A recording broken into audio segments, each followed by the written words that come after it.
मात्रा स्पर्शास्तु कौन्तेय शीतोष्ण सुख दुःखदाः आगमापानीयो नित्यो तांसि तिच्छस्व भारत।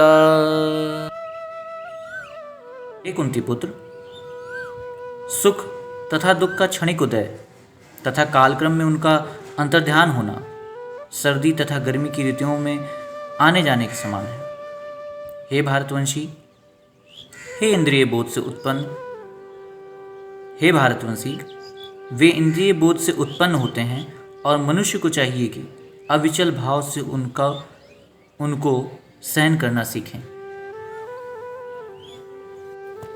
अर्थात कर्तव्य निर्वाह करते हुए मनुष्य को सुख तथा दुख के क्षणिक आने जाने को सहन करने का अभ्यास करना चाहिए।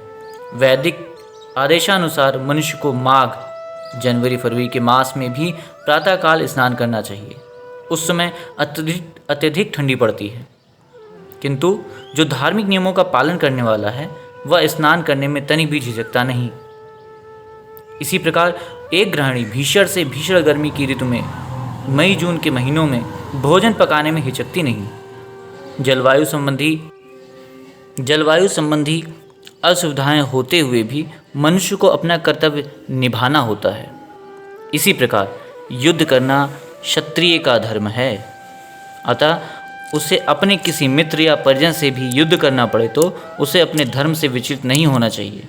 मनुष्य को ज्ञान प्राप्त करने के लिए धर्म की विधि विधान पालन करने होते हैं, क्योंकि ज्ञान तथा भक्ति से ही मनुष्य अपने आप को माया के बंधन से छुड़ा सकता है। अर्जुन को जिन दो नामों से संबोधित किया गया है वे भी महत्वपूर्ण हैं। कौन्तेय कहकर संबोधित करने से यह प्रकट होता है कि वह अपनी माता की ओर से मातृकुल से संबंधित है, तथा भारत कहने से उसके पिता की ओर पितृकुल से संबंध प्रकट होता है। दोनों ओर से उसको महान विरासत प्राप्त है। महान विरासत प्राप्त होने के फलस्वरूप कर्तव्य निर्वाह का उत्तरदायित्व आ पड़ता है।